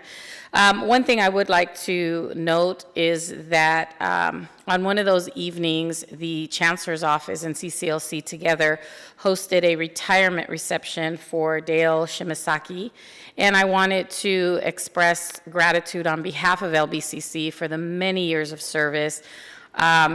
Someone incorrectly said that he had dedicated 52 years of his career to higher ed legislation, and it was really 42 years, but I couldn't tell. I would have said 22 years because Dale, he looks very young for his age, and I couldn't believe that he'd been doing this for 4 decades. And he is responsible for a lot of the good work that community colleges have done throughout the state through his lobbying. So thank you, Dale, for your service. On February 2nd, I attended the Faculty Diversity Mixer. It was at Mimi's Cafe in Lakewood. And then the next day, we took off for ACCT in DC, and you've heard all about that trip. I just want to show 2 photos from that trip. Dario, if you can show the first one, please. You can't see it because it's cut off, but this is the Department of, I believe that's Labor, right? The picture is cut off. The reason why I want to show this picture is because we put in work. And by the time we were meeting with all the representatives from the Department of Everywhere, we had our presentation down to a science. It was a well-oiled machine. It was take it from here to here. And at this particular event, Dr. Munoz wasn't able to attend, so we had to split his duties because he was busy taking care of superintendent president business, representing us on a president's advisory through ACCT. So it was just a lot of work, and it was a pleasant trip, but it was also an arduous trip. And then the next slide, the next photo, Dario. So this was, we actually got pretty close. This was the evening of the State of the Union when Trustee Baxter took us around DC in her expertise. And here we are with Alexis and Alex and Alexis, and we're right there where the State of the Union happened, and security was there, and it was great. We felt safe, and DC is a different place now than it was a few years ago. I will tell you that. The culture is different, the vibe is different. Okay, on February 16th, just last Thursday, my daughter and I attended the Black Heritage Month reception. We missed the exhibit thanks to traffic on the 405 by about half an hour. If we hadn't been stuck in traffic, I would have been able to attend the exhibit, but the 405 is bad. And then yesterday, I was a part of so in NALEO, I'm on the executive board of NALEO, which is a National Association of Latino elected and appointed officials. And one of the committees that I serve on is a program committee. And we had our program committee meeting yesterday, and we're preparing for our national conference, which is coming up this summer. And I'm very happy to report that we have prioritized higher education as one of the events that will be the main focus of this year's convention, with emphasis on community college. So this, a lot of the work that we do kind of goes unnoticed, right? Like no one really notices what we do, but this is when you're putting in the work behind the scenes, when you're able to shape a legislative agenda, a national agenda, and you're gonna have representatives from all over the country that are gonna be engaging in community college work. And today, the Lakewood State of the City luncheon, and that was it. Thank you, everybody. Have a great week. Thank you, Vice President Malauulu. Dr. Munoz? So there was a small oversight, and we have someone in the audience that I want to acknowledge and give a big round of congratulations to. So I've got some great news to share. One of our newly hired full-time faculty members, Angelique Francois, was selected to receive the ASCCC Hayward Award of Excellence in Education. Can you please stand so we can give you a big round of applause? So when they say we save the best for last, we save the best for last. This is a Board of Governors award that recognizes outstanding community college faculty who have a track record in teaching and in professional activities and have demonstrated commitment to their students. The award presentation will be held at the Board of Governors for California Community Colleges meeting on March 20th. And so congratulations. Yeah, that is huge. Congratulations. And we can't wait to hear about the award ceremony after March 20th. You can come back and tell us all about it. Congratulations. Thank you. You know what? Please come to the podium. We would love to hear what you. Yes, please.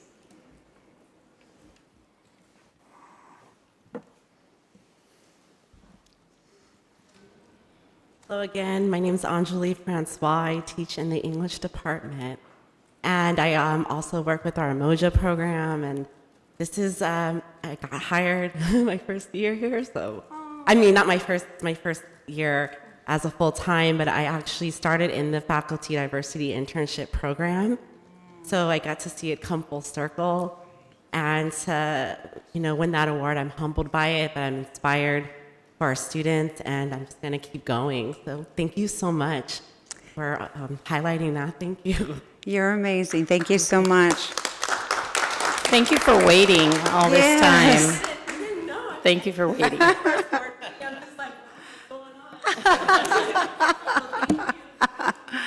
Thank you. I don't really have a board report. I just want to say that I'm so honored and privileged to be serving with my fellow colleagues and with this outstanding team that we have here.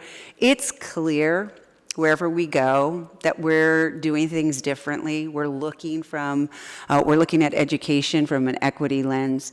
We're innovative. We're supporting each other. We share the same values. We're part of the same community. And I'm really honored to be serving with each and every one of you because you all have something to contribute and we're doing an amazing job. And I can't wait to see what the rest of this year holds. So thank you all for your hard work. It's very impressive. And we appreciate everything that you're doing. So that's the end of my report. And we'll go to board committee reports, and we don't have any, right? So 15.1, public comments on non-agenda items. Anyone? See none? And we don't have a second closed session, so it looks like we are getting out of here. We will adjourn this meeting at 7:38. Thank you all so much. Have a good evening.